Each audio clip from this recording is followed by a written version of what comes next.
En Washington, D.C., un vuelo regular con destino a Florida efectuaba su despegue en medio de una fuerte tormenta de nieve. De repente, el avión comenzó a temblar. 24 segundos después chocó contra un puente por el que discurría una concurrida carretera y se precipitó sobre el río helado que había debajo. Murieron 78 personas y de inmediato comenzaron las desesperadas tareas de rescate. ¿Cómo se explica que un vuelo normal y corriente terminara convirtiéndose en uno de los desastres más terribles de la historia de la aviación? Tras la catástrofe se reunió un equipo de expertos para descubrir exactamente por qué se estrelló el vuelo 90 de Air Florida. Todos los desastres tienen sus causas, son una sucesión de eventos críticos. Y para comprenderlos hay que descubrir las pistas clave y averiguar lo que sucedió durante esos segundos catastróficos. Segundos catastróficos.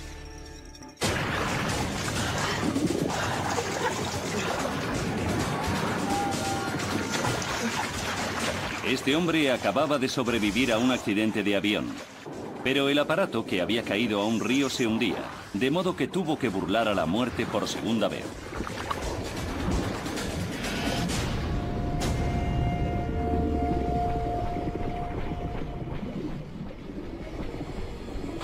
Accidente aéreo en Potomac,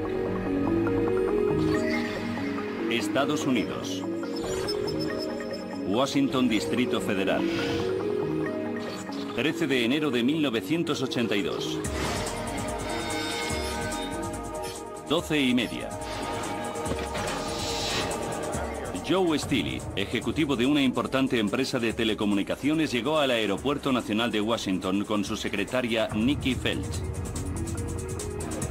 Joe y Nikki tenían que viajar a Tampa, Florida, por motivos laborales, y estaba previsto que su vuelo, el 90 de Air Florida, saliera a las 2:15 de la tarde. Joe, antiguo piloto de la Marina, se pasaba la vida en los aviones, pues su trabajo le obligaba a viajar por todo el mundo con regularidad. Creo que en aquella época volaba en 737 una o dos veces por semana. Para mí, lo que hice aquel día se había convertido ya en algo habitual. Las condiciones climáticas, sin embargo, no eran tan habituales. Washington, D.C. sufría uno de los peores inviernos de las últimas décadas, con temperaturas de hasta 4 grados bajo cero y fuertes tormentas de nieve.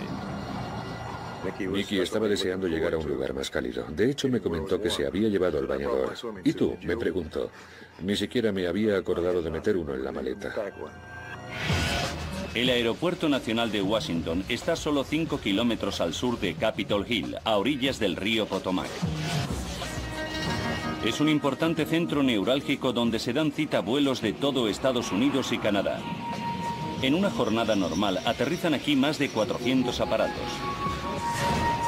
Pero aquel día, el aeropuerto tenía dificultades para continuar operativo debido a la fuerte nevada. 1:38 de la tarde. Todos los vuelos seguían en tierra, mientras las máquinas quitanieves limpiaban las pistas, tarea que estaba previsto que durara 1 hora. Lamentamos informarles de que debido a las condiciones climáticas adversas, todos los vuelos permanecerán en tierra durante al menos 1 hora mientras las máquinas quitanieves despejan las pistas. En la puerta 12, el vuelo 90 de Air Florida continuaba retenido por la demora. Parece que la situación empeora cada año que pasa. Sí, lo sé. No me importa que llueva, pero esta nieve es... El capitán Larry Whitton, de 34 años, estaba casado y tenía 2 hijos. Roger Petit, su primer oficial, era a sus 32 años un antiguo piloto de cazas de las Fuerzas Aéreas de los Estados Unidos que poseía un excelente historial. Sin embargo, ambos llevaban menos de 3 años pilotando aviones del tipo 737.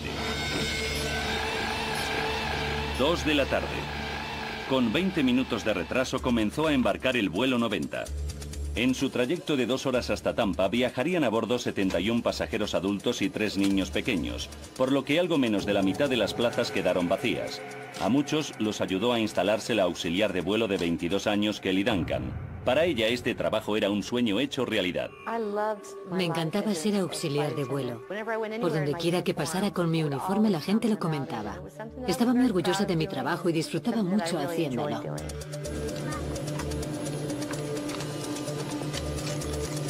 Cerca de Joe y Nikki se encontraban Priscilla Tirado y su hijo de 2 meses, Jason, y su esposo José. Se mudaban a Florida, donde José había encontrado un empleo en la industria de la construcción. 2:20 de la tarde. El capitán Wheaton esperaba que el aeropuerto pronto volviera a funcionar y ordenó que procedieran a retirar el hielo del 737. Ya podéis empezar, muchachos. La tarea de quitar la nieve y el hielo de los aviones antes del despegue es un procedimiento rutinario. Pero una sucesión de retrasos adicionales mantuvo el vuelo 90 en la puerta 12 otra hora. Despejar las pistas requirió más tiempo del previsto y además había muchos vuelos retrasados. Los pasajeros que ya se encontraban a bordo solo podían esperar. Mientras, la tormenta de nieve arreciaba. Veía la nieve acumularse sobre el avión y a su alrededor. No dejó de nevar ni un segundo en todo el tiempo que estuvimos allí.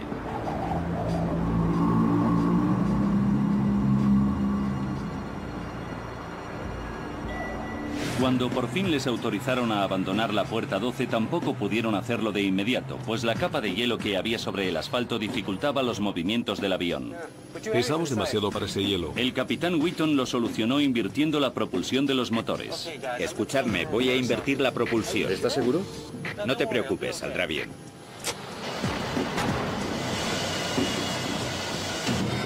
3:35 de la tarde.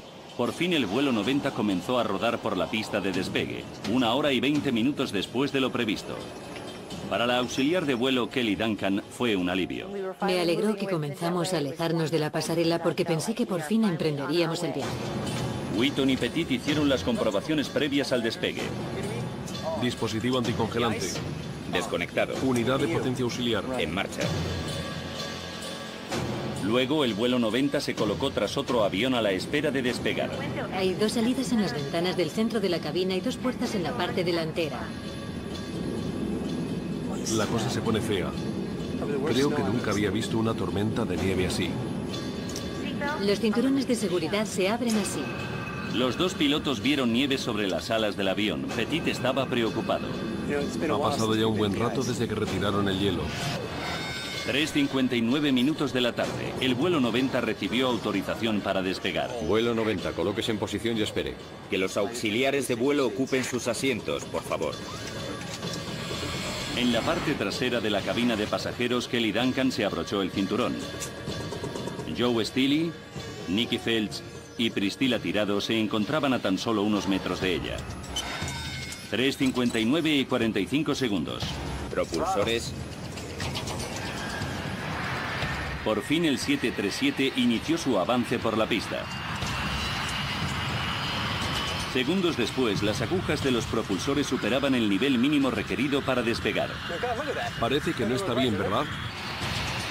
Petit reaccionó soltando un poco los propulsores, pero tardaban más de lo normal en alcanzar la velocidad de despegue de 144 nudos. Esto no va bien. Los datos reflejados en el cuadro eran inusuales. 120. Joe Steely empezaba a preocuparse. Íbamos a una velocidad muy baja para despegar. Viajaba en 737 todas las semanas y noté la diferencia. En aquella ocasión parecía que estábamos en una carretera comarcal llena de baches y no en la pista de un aeropuerto. Finalmente el vuelo 90 alcanzó la velocidad de despegue. Suelta. Y comenzó a elevarse. 2. De repente, el morro se levantó bruscamente y el aparato empezó a temblar. En la cabina de mando, las alarmas avisaron a los pilotos de que el vuelo 90 estaba a punto de entrar en pérdida. Solo disponían de unos segundos para reaccionar o el aparato de 46 toneladas y sus 79 pasajeros caerían en picado desde el cielo. La excesiva elevación del morro del 737 estaba generando tal resistencia al avance que el avión perdía velocidad a marchas forzadas. Suelta. Solo necesitamos 500. Si el vuelo 90 se frenaba demasiado, entraría en pérdida y caería a tierra. El capitán Wheaton ordenó a su copiloto que bajara el morro moviendo hacia adelante la palanca de mando. Adelante, adelante. Pero este no podía inclinarlo demasiado, pues el aparato comenzaría a descender. Vamos, apenas se eleva. Las sacudidas se intensificaban, por lo que Joe Steele comenzó a temerse lo peor. Recuerdo con total claridad que pensé, ¿cómo demonios salgo yo ahora de este avión? Pero sabía que ya era demasiado tarde, así que me creí perdido. 12 segundos después del despegue, el vuelo 90 había recorrido 1 kilómetro. 500 metros más allá, la intensa nevada había provocado un enorme atasco en el puente de la calle 14 que cruza el río Potomac. El camión del obrero de la construcción, Marion Grant Jr., quien se dirigía al norte de la ciudad, apenas había avanzado en un cuarto de hora. Aquello no se movía. Estábamos 3 minutos parados, avanzábamos 1,5 metros o 2 y luego volvíamos a detenernos. 4 de la tarde y 53 segundos. Tras alcanzar una altitud de tan solo 107 metros, de repente el vuelo 90 dejó de elevarse y comenzó a caer. El capitán Wheaton situó los propulsores en la posición de máxima potencia, pero ya era demasiado tarde. Quienes habían quedado atrapados en el puente de la calle 14 de camino a sus trabajos oyeron el chirrido de los motores del avión. Nos caemos, Larry, esto se cae, Larry. Lo sé.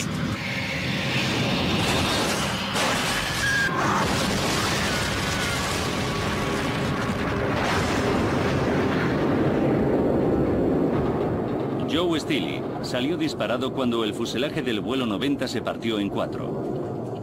Recuerdo la sensación de que todo se oscurecía y también que le pedí a Dios que me ayudara.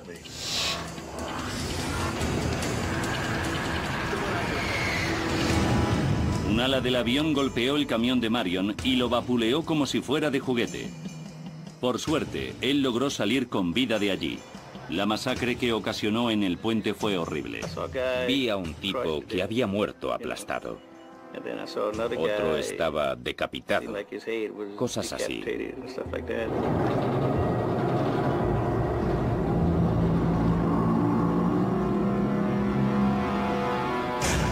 Joe Steele recuperó la conciencia. Tenía 67 fracturas en todo el cuerpo, pero solo disponía de unos segundos para burlar a la muerte.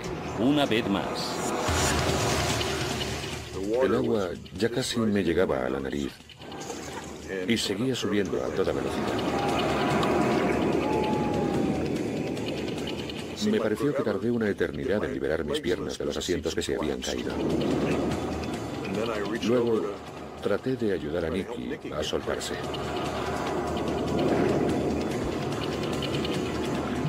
Cuando llegué al final del avión, supe que saldría de allí, porque de repente vi un destello de luz en el agua. Y una vez fuera del aparato salí a la superficie.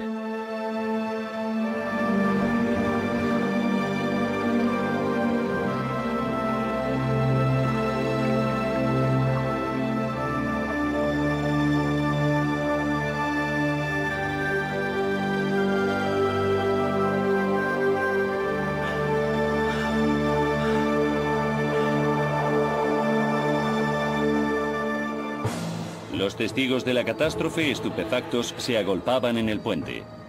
Una cámara de informativos tomó estas imágenes tan solo unos minutos después. Todo el 737, excepto la sección de cola, había desaparecido. Joe y Nicky consiguieron llegar hasta esta isla formada por fragmentos del aparato junto con otros 4 supervivientes. Uno de ellos era Priscilla Tirado, la joven madre. El otro la auxiliar de vuelo Kelly Duncan, absolutamente desconcertada por lo sucedido. No recuerdo el momento del impacto, solo sé que estaba sentada en un asiento abatible en un acogedor avión y segundos después me encontré sumergida en agua helada. La temperatura del agua era de 1 grado. El cuerpo humano solo puede sobrevivir unos 30 minutos en esas condiciones. Al final el frío resulta incluso doloroso. Los servicios de urgencia llegaron minutos después, pero no pudieron atravesar las placas de hielo con sus botes hinchables. Al verlo, Kelly se sintió perdida. Perdí toda esperanza. Pensé que moriría y no estaba preparada para morir. Aquellas personas habían sobrevivido a un accidente de avión. pero morirían congeladas si los equipos de rescate no llegaban hasta ellas en cuestión de minutos. 4 y 6 minutos. La unidad de helicópteros del Parque Anacostia, perteneciente a la Policía de Parques de los Estados Unidos, se encontraba a 2,5 kilómetros del lugar del siniestro. Policía Aérea del Parque. Al habla el oficial Gallic. Es la torre. Dicen que se ha estrellado un avión en el puente de la calle 14. El piloto Don Asher, un veterano de Vietnam curtido en combate, salió hacia allí sin perder un instante, acompañado por el paramédico Gene Windsor. Sabían que la visibilidad sería prácticamente nula y además el Eagle One, su helicóptero Bell J. Ranger, no era el más indicado para llevar a cabo grandes operaciones de rescate. Hicimos aquello para lo que se nos había entrenado y lo que se esperaba de nosotros.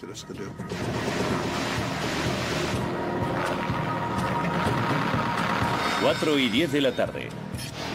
Lenny Skatnik, un joven de 28 años, se acercó al lugar del siniestro.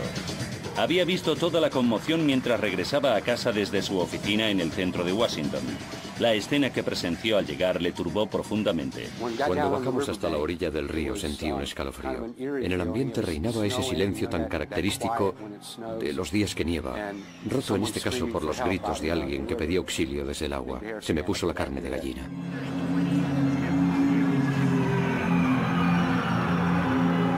El Eagle One volaba casi a ciegas.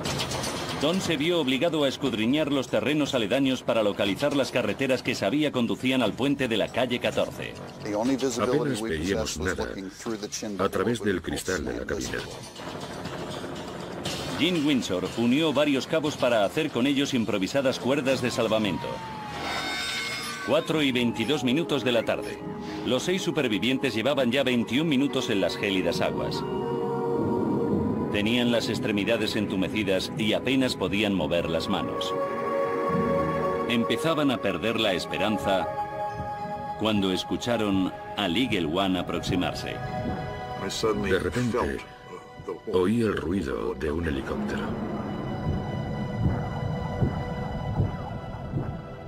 Y poco después lo vi.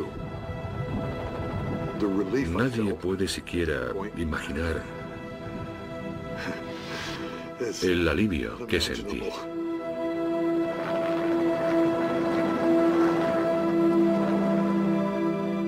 El ruido de aquel helicóptero fue lo más maravilloso que había escuchado nunca. Don vio a los supervivientes aferrados a la sección de cola del avión. En cuanto les vimos, comprendimos que cada segundo era vital y podía significar la diferencia entre la vida y la muerte. Teníamos que sacarles de aquel río. El primer superviviente al que rescató el Eagle One fue Bert Hamilton, de 41 años. Luego Gene lanzó una de sus improvisadas cuerdas de salvamento a la auxiliar de vuelo Kelly Duncan. Solo recuerdo que al mirar al cielo vi una cuerda colgando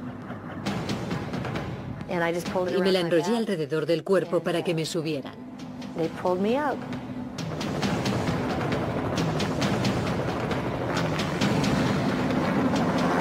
Don y Gene intentaron acelerar el rescate lanzando 2 cuerdas a la vez. Joe Steele cogió una de ellas y pasó un brazo alrededor de Priscilla Tirado, la joven madre. Nikki Fields, la secretaria de Joe, se aferró a la otra, pero pronto este comprobó horrorizado que su amiga estaba tan mal herida que no conseguía mantenerse sujeta. Me sentí fatal porque si había una persona a quien trataría de ayudar por todos los medios antes que a nadie, esa era Nikki, pero me resultaba absolutamente imposible. Segundos después, Joe no pudo seguir sujetando a Priscilla. En aquel momento me di cuenta de que tenía rotos todos los dedos de la mano izquierda y también el brazo.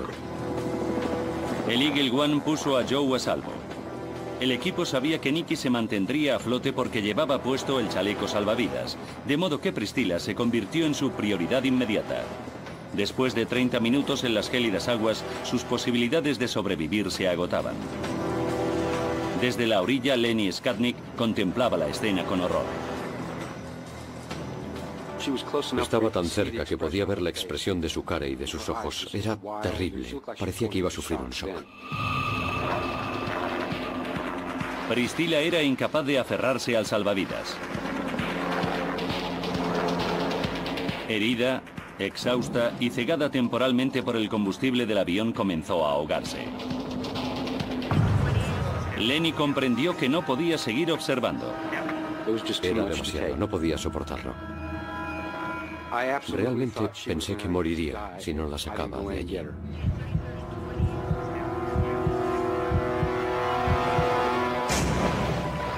De modo que saltó a las frías aguas y arrastró a Priscilla hasta un lugar seguro.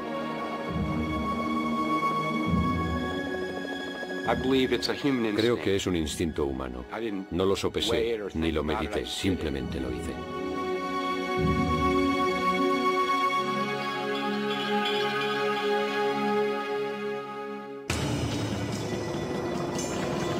A continuación, el Eagle One regresó a por Nikki, pero la mujer estaba muy débil y no podía agarrarse al salvavidas. Para superar ese escollo, el equipo tomó una audaz determinación. Jean saltó a la barra del helicóptero, agarró a Nikki y así la llevó hasta un lugar seguro.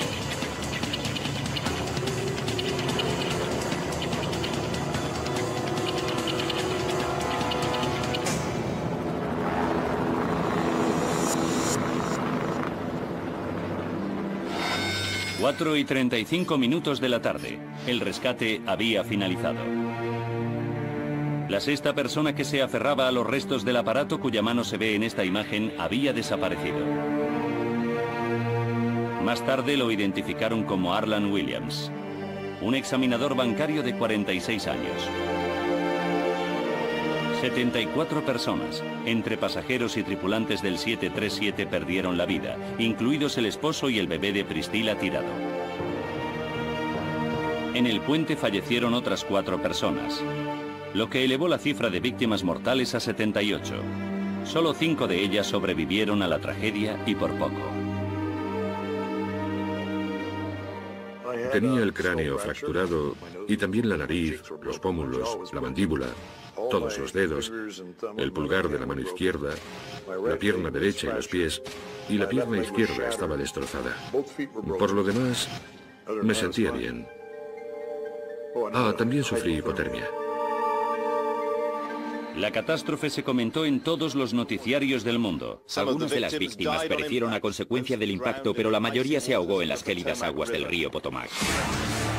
Y una pregunta se repetía en la mente de todos. ¿Cómo se explicaba que un vuelo rutinario hubiera acabado como uno de los desastres aéreos más terribles de los Estados Unidos?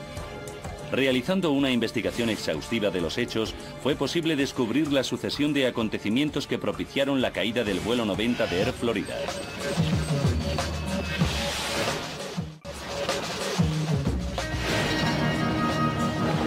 Cuando se produjo la catástrofe, Bill Hendricks era el director del Departamento de Investigación de Accidentes Aéreos de la Comisión Nacional de Seguridad en el Transporte. El antiguo piloto de la Marina estadounidense contaba con más de 20 años de experiencia en este ámbito. 13 de enero de 1982. A Hendricks le comunicaron lo sucedido poco después de las 4 de la tarde. Hola, soy Bill Hendricks. Aquella fue una de las llamadas más importantes de su carrera. Sabía que en esta investigación habría muchas presiones, tanto mediáticas como por parte del Congreso, por el mero hecho de que el accidente hubiera tenido lugar aquí, en Washington. No en vano es la capital de los Estados Unidos. Hendricks se puso en contacto inmediatamente con su mano derecha, Rudy Kapustin, quien se encargaría del día a día de la investigación, y sin perder un minuto llamaron al Go Team, un equipo de expertos de la Comisión Nacional de Seguridad en el Transporte al que se puede recurrir en cualquier momento para trabajar en una catástrofe aérea importante. Esa misma tarde los investigadores llegaron al puente de la calle 14. Al ver los coches aplastados, comprendieron que el avión se había desplomado justo sobre ellos. El aparato impactó con esos 4 o 5 vehículos y los aplastó como si fueran de mantequilla antes de caer al agua. Era lo único que sabían con certeza, por lo tanto tendrían que averiguar cuál había sido la causa del desastre.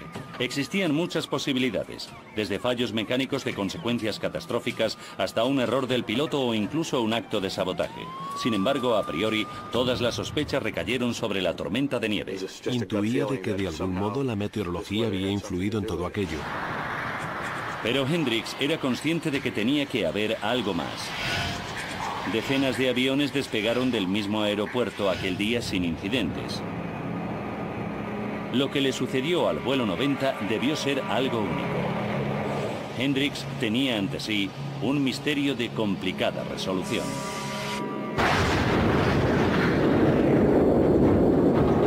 Los restos del vuelo 90 y las pistas que hubieran podido quedar en el avión se encontraban en el fondo de un río helado. Además, dado que ambos pilotos habían muerto, lo que sucedió en la cabina de mando seguiría siendo una incógnita, a menos que los buzos encontraran la caja negra con los datos de vuelo. Lo primero que buscamos siempre en estos casos son los registradores de datos de vuelo. Gracias a ellos podemos conocer la altitud, la dirección y la velocidad del aire. Las grabaciones de voz de la cabina de mando registran los últimos 30 minutos de conversación de los pilotos del avión. A la mañana siguiente, muy temprano, los barcos del Servicio de Guardacostas de los Estados Unidos comenzaron a abrirse paso a través del hielo para llegar hasta los restos del avión. El ejército y la marina se unieron a ellos en una masiva operación de salvamento encabezada por un equipo de 82 buzos. Hendricks y su equipo instalaron el centro de operaciones de la investigación en una sala de conferencias del Hotel Marriott, situado cerca del lugar del siniestro. Y mientras los buzos trataban de recuperar los cuerpos, los expertos comenzaron a entrevistar a los más de 200 testigos. A los investigadores nos enseñan a no suponer nunca. Las intuiciones están bien, pero hay que respaldarlas con hechos. El equipo empezó interrogando a la tripulación de tierra para averiguar quién se ocupó del deshielo del vuelo 90 en el Aeropuerto Nacional de Washington. Quizás cometieran un error y no retiraran toda la nieve y el hielo adheridos al avión, fallo que tuvo consecuencias fatales. La elevación que un avión necesita para volar es fruto de un leve flujo de aire sobre las alas. Una capa de hielo o de nieve congelada sobre su superficie ocasiona una alteración que puede reducir la elevación e incrementar de forma considerable la resistencia al avance. Los expertos denominan a este problema contaminación. Sin embargo, la tripulación de tierra insistía en que se retiró todo el hielo del vuelo 90 antes de que se dirigiera hacia la pista de despegue. Pese a todo, los investigadores continuaron indagando y descubrieron un hecho intrigante. El operador que se ocupó del deshielo del lado derecho del avión consideró equivocadamente que la temperatura ambiental era de 2 grados bajo cero, cuando en realidad era de 4 bajo cero. Por ello, sobre esa zona, vaporizó una cantidad de agente descongelante inferior a la recomendada.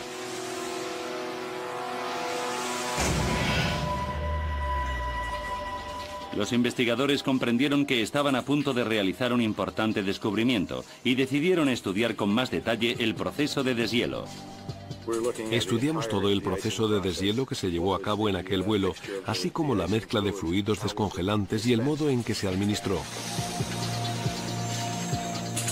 Analizaron la solución que se empleó para el deshielo del vuelo 90 y descubrieron algo aún más preocupante. La cantidad de glicol, el agente anticongelante, era la mitad de la necesaria, por lo que el efecto de la sustancia fue menor de lo que indicaba el panel de control del operador.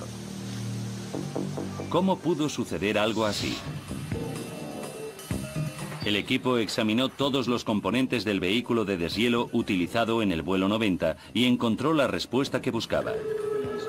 En el conducto de salida del glicol habían sustituido una válvula calibrada específicamente para la tarea por otra sin modificar, lo que redujo el flujo de glicol que llegaba a la tobera, y por lo tanto, el lado derecho del 737 no fue el único que recibió una dosis insuficiente de fluido anticongelante.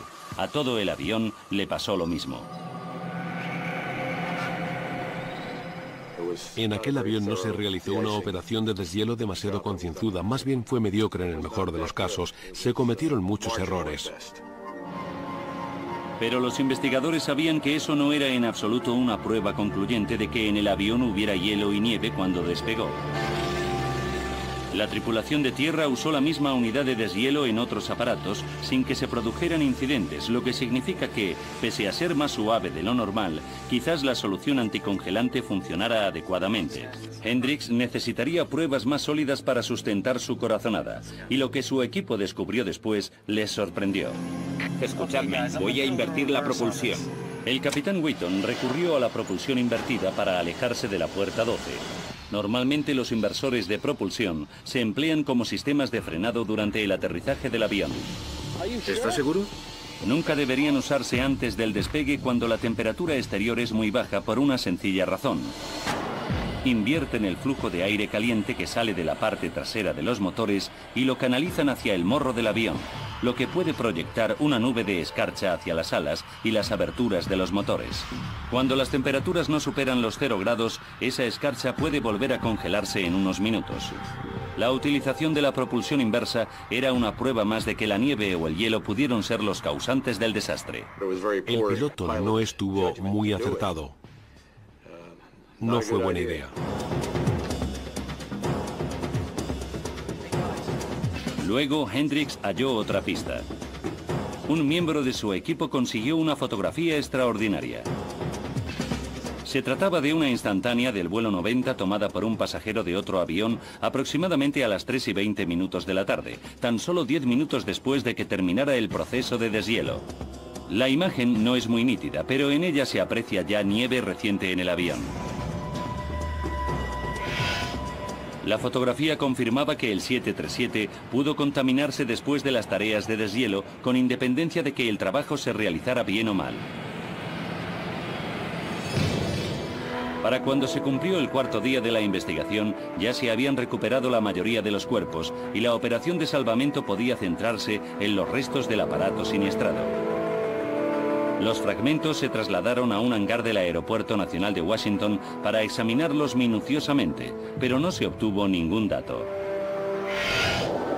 Y los 2 registradores de datos de vuelo de la caja negra, elementos decisivos para la investigación, seguían sin aparecer. Encontrarlos sería una tarea titánica. Los buzos disponían para lograrlo de un sistema de localización acústica, pero los restos del fuselaje estaban desperdigados por un área de frías y oscuras aguas, del tamaño de un campo de fútbol.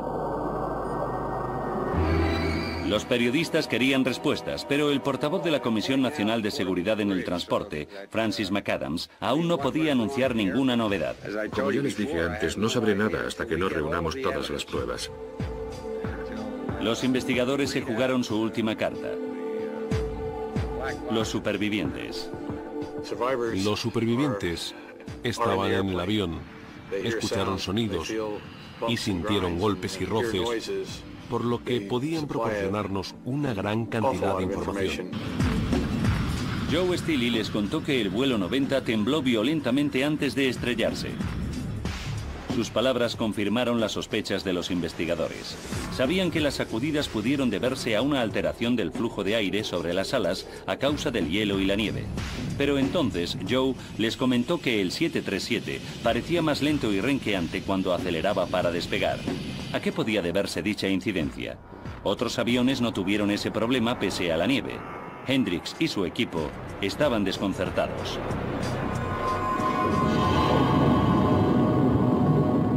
Siete días después del accidente, un buzo localizó una débil señal y la siguió a través de las gélidas aguas hasta que dio con un amasijo de hierros. Con mucho cuidado, separó las retorcidas y afiladas piezas metálicas y encontró un verdadero tesoro. Con su linterna iluminó uno de los registradores de datos de vuelo y luego el otro. Todos los que participaban en la investigación habían rezado para que llegara ese momento. Tras sacar del agua los registradores, el buzo levantó uno sobre su cabeza en señal de victoria.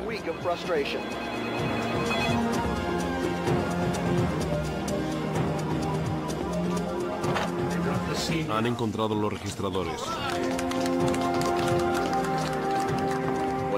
Pronto corrió la voz entre el equipo de que se habían localizado los registradores, piezas que podían brindarnos datos decisivos. Los investigadores se apresuraron a trasladar las cajas negras a sus laboratorios. Tras días de especulaciones, estaban a punto de descubrir exactamente lo que había sucedido en los segundos que precedieron al siniestro. Estaban emocionados, pero sabían que tendrían que escuchar las voces de los muertos.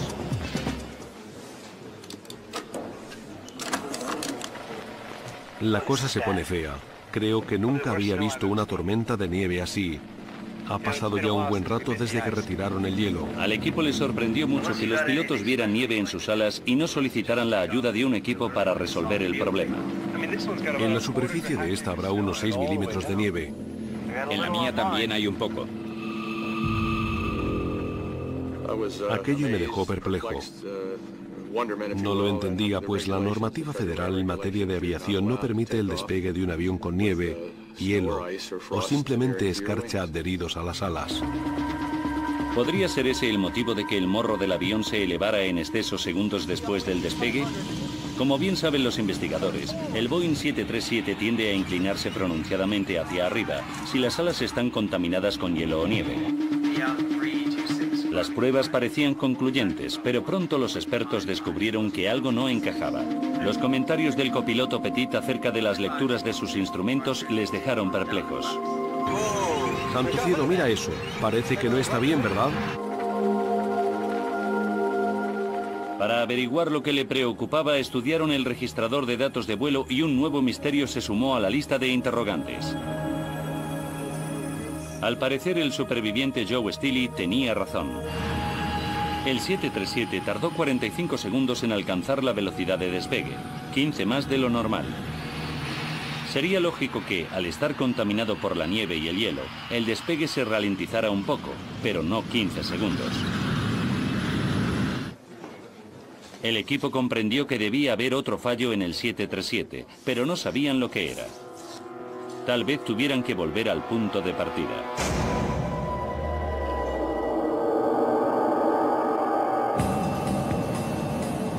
Solo se les ocurría un factor que pudiera ralentizar de tal manera el despegue de un 737. Una propulsión insuficiente por parte de los motores. Pero no era lógico que los pilotos despegaran si carecían de la potencia necesaria. La idea parecía absurda. El enigma no podía resolverse inspeccionando los motores, pues seguían en el fondo del río Potomac. Y en la época del siniestro, los registradores de datos de vuelo todavía no eran digitales, por lo que no informaban del nivel de empuje. Así pues, solo les quedaba una opción. Los investigadores examinaron los sonidos de bajo nivel del motor recogidos por el grabador de voz de la cabina de mando. Con la ayuda de una técnica llamada espectro de sonido, transformaron dichas frecuencias sonoras en lecturas de propulsión. Sí, es el 1,7. Demasiado bajo. Los resultados fueron sorprendentes. El nivel de empuje, o EPR, de ambos motores era de 1,7 cuando deberían haber sido de 2,04. El equipo estaba atónito. Al parecer, los pilotos despegaron sin la potencia necesaria. Mira eso, parece que no está bien, ¿verdad? ¿Cómo pudo suceder algo así? Los investigadores escucharon una y otra vez las conversaciones de la cabina buscando pistas y pronto repararon en un pequeño detalle.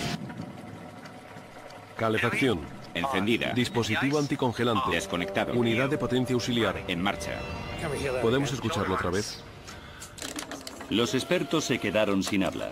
La calidad de la grabación no era buena, pero el capitán Wheaton parecía decir desconectado cuando le preguntaban por el dispositivo anticongelante del motor. Dispositivo anticongelante. Desconectado. Hendricks comprendió entonces que una insignificante palabra podía ser la solución al misterio de la catástrofe.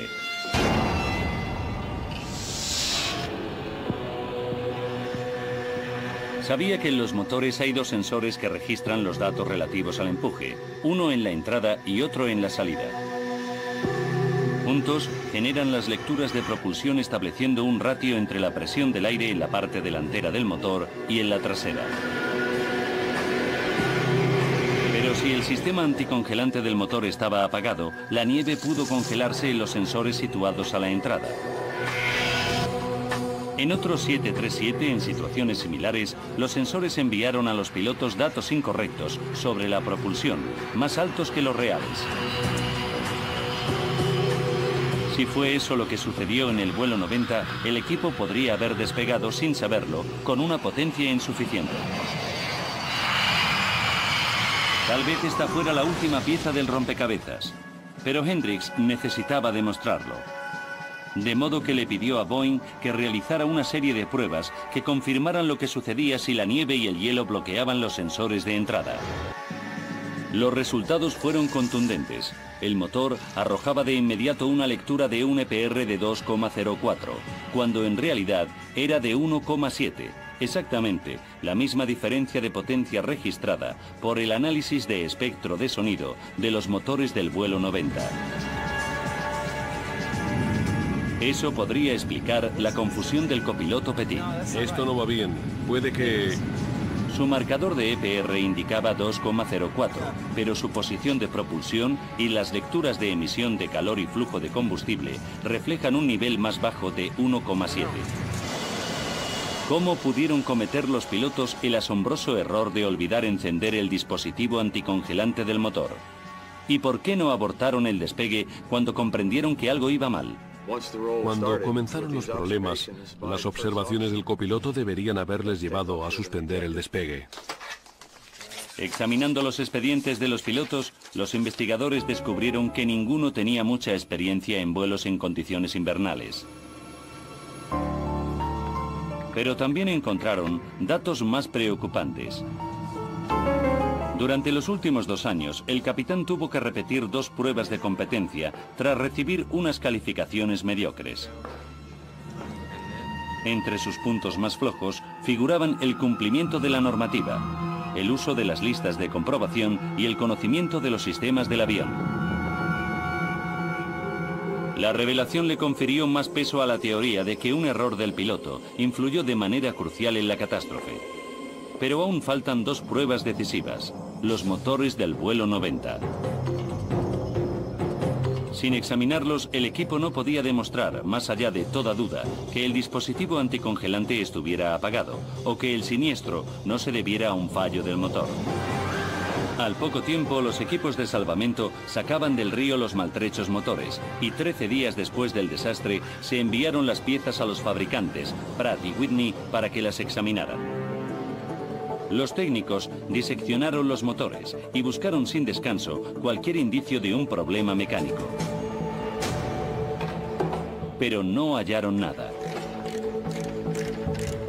Luego inspeccionaron el sistema anticongelante y comprobaron uno por uno los tubos que llevan aire caliente a partes determinantes del motor.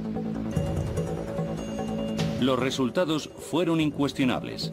Las válvulas internas estaban cerradas. El sistema anticongelante no se puso en marcha. ¿Pero bastaría eso para derribar el vuelo 90? Para averiguarlo, los investigadores realizaron diversas pruebas en el vanguardista simulador de vuelo del 737 de Boeing, donde descubrieron con gran sorpresa que una propulsión inferior, un EPR de 1,7, es suficiente para mantener el avión en el aire. Pero cuando se dispusieron a determinar los problemas causados por la contaminación de la nieve o el hielo, descubrieron aquello por lo que tanto habían trabajado. 13 de enero de 1982. Una serie de factores se combinaron para propiciar una acumulación de nieve y hielo en el vuelo 90. Sobre el avión se vaporizó una cantidad de sustancia anticongelante que resultó ser la mitad de la recomendada. Debido a retrasos adicionales, siguió cayendo nieve sobre el 737 y el uso de la propulsión inversa pudo haber llevado escarcha hasta las alas y los sensores de empuje. 23 minutos para el desastre. Wheaton y Petit dejaron desconectado el sistema anticongelante del motor. Desconectado. Por eso los sensores de propulsión de ambos motores se congelaron y enviaron lecturas de potencia erróneas a la cabina de mando. 14 minutos para el desastre. Los pilotos observaron una gruesa capa de nieve en ambas alas. En la superficie de esta habrá unos 6 milímetros de nieve. Pero contraviniendo lo estipulado en la normativa, optaron por no solicitar un nuevo deshielo. 1 minuto y 3 segundos para el desastre. Las inusuales lecturas del cuadro de mandos confundieron a Petit. Santo cielo, mira eso, parece que no está bien. Pero su capitán decidió no abortar el despegue. 24 segundos para el desastre. El vuelo 90 despegó con unas lecturas que indicaban un EPR de 2,04, pero como los sensores de propulsión estaban congelados, el nivel de empuje real era solo de 1,7. Al mismo tiempo, el hielo y la nieve adheridos a las alas interrumpieron el flujo de aire reduciendo la elevación.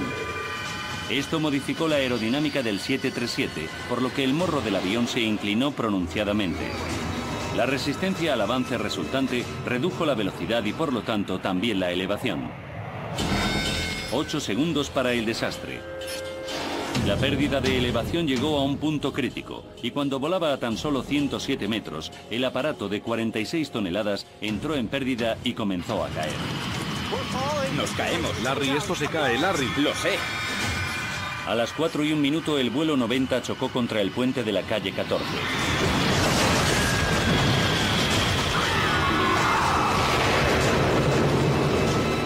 Acabando con las vidas de 78 personas, incluidas las que murieron en el puente.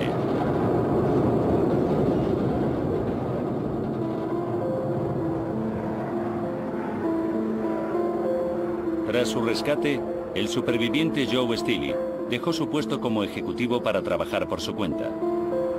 Al regresar durante unos instantes a la escena del accidente, la emoción le embarga. Creo que más que nada aprecio los 24 años que he vivido desde entonces. He visto crecer a mis hijos. Sujeté entre las mías la mano de mi padre cuando murió. Podría haberme perdido todo eso.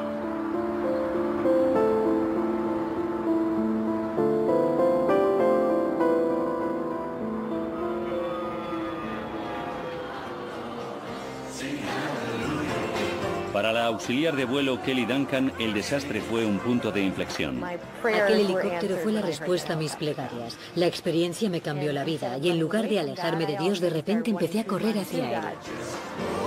Kelly dejó su trabajo como auxiliar de vuelo y ahora es profesora en una escuela baptista en Miami.